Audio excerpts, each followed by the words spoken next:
podcast trailer that we did with Nona, who is the executive director for the Kansas City Housing Authority, right? HAKC, Housing Authority of Kansas City. And we talked about how she got her $2.6 billion plan approved for the city of Kansas City, which is huge, right? Let's listen to it.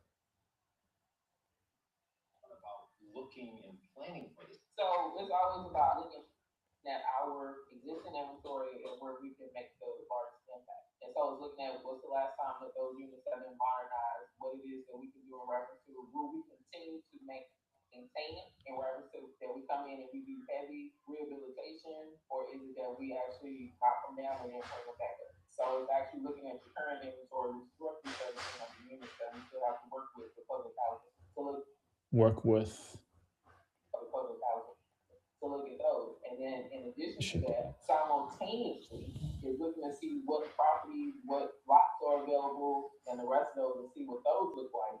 Those are not actually in the plan itself. Like we're going to 43rd and Justice Street. Like it's not that we're going to that street. It's that those are what's placed into those plans for us to be able to look at in the future.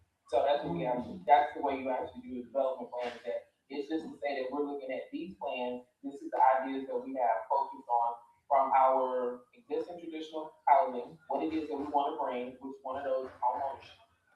Looking to see, are there opportunities for resident home businesses and things of that nature? We put those into the plan. And then we will develop our partners later on as we get to different phases. Because this is a development plan that exists, but it's going to be broken down in several different phases over a decade, maybe a little bit over a decade. But we have to start somewhere. Because again, housing is important. That is like a need that everybody has to have. Without housing, we can't really move forward, right? So once we have stable housing, now you provide the opportunity to enhance your skill. So you can actually move from a job that may be paying $5 to one that's paying $20.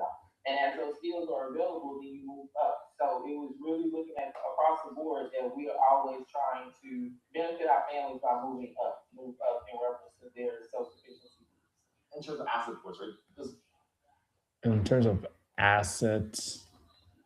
In terms of asset reports, right? Because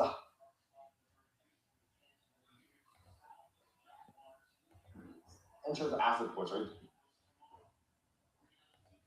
Asset reports. In terms of asset reports, right? 158. 158. Asset reports.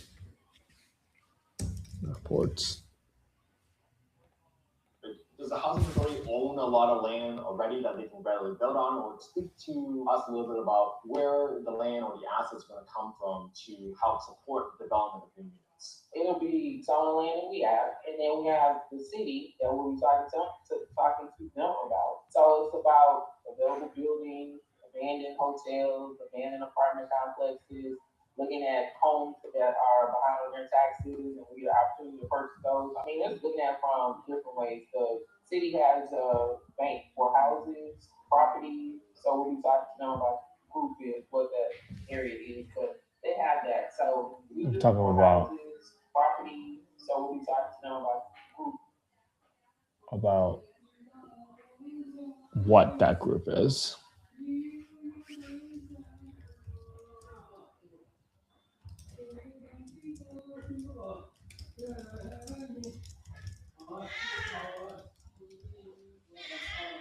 What that group is.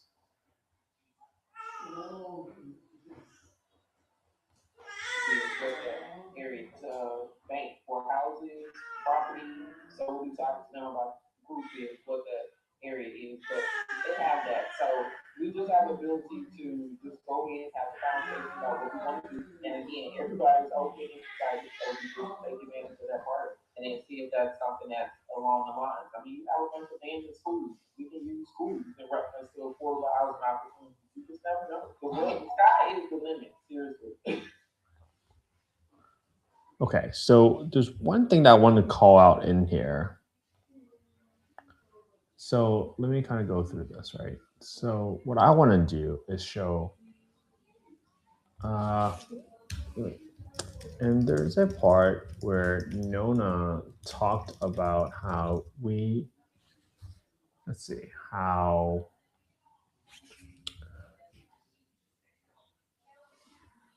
open and communicative they were about the development plan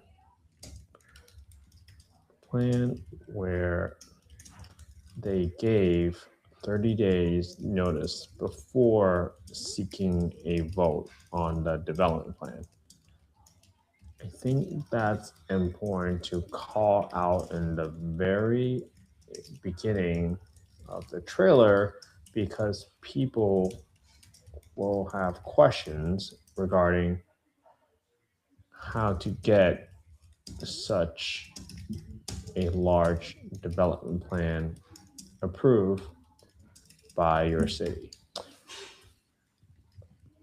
See if you can find that part and bring it to beginning of the trailer.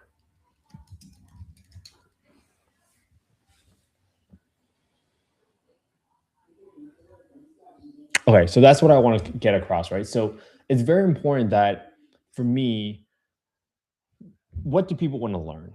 And for me, the trailer is going to give you as much as possible. And honestly, I don't even care. Sometimes people put cliffhangers to the trailer to make you watch the whole thing. I would much rather them get as much value as possible from the beginning of the podcast, which in this case is very important because you have to understand how do you get such a large development plan approved for your city? It's huge. You have to understand these aspects of complexity, of different perspectives, of what the community wants. And sometimes that goes forgotten, honestly, when it comes to development. People think it's just someone says something and someone says something and they just happen. But really, it takes a lot of thinking, forward planning, and thoughtful execution, even in the planning step, not even on the execution, but you have to execute the planning part of it. And that involves getting together, understanding your existing assets, assessing what you have, assessing what the community needs, and then putting forth a plan that doesn't look like you are trying to shove a plan down someone's throat, which is very important. So I thought that's a very important aspect to call in this conversation that seemed very collaborative. It wasn't something that someone just jammed someone's down someone's throat, which I think that's also how you get a best outcome. You have to hear feedback and listen to feedback from everybody, especially when it comes to housing, especially when it comes to how you develop a community.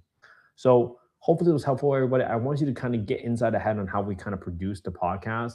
It's not something that we just kind of throw out there. It's something that we really put a lot of thought into, and then we actually execute and then put out the podcast. So hopefully it's helpful, everybody. Again, thanks for joining today's live. I'll see you all tomorrow. Thanks for seeing and diving into my head a little bit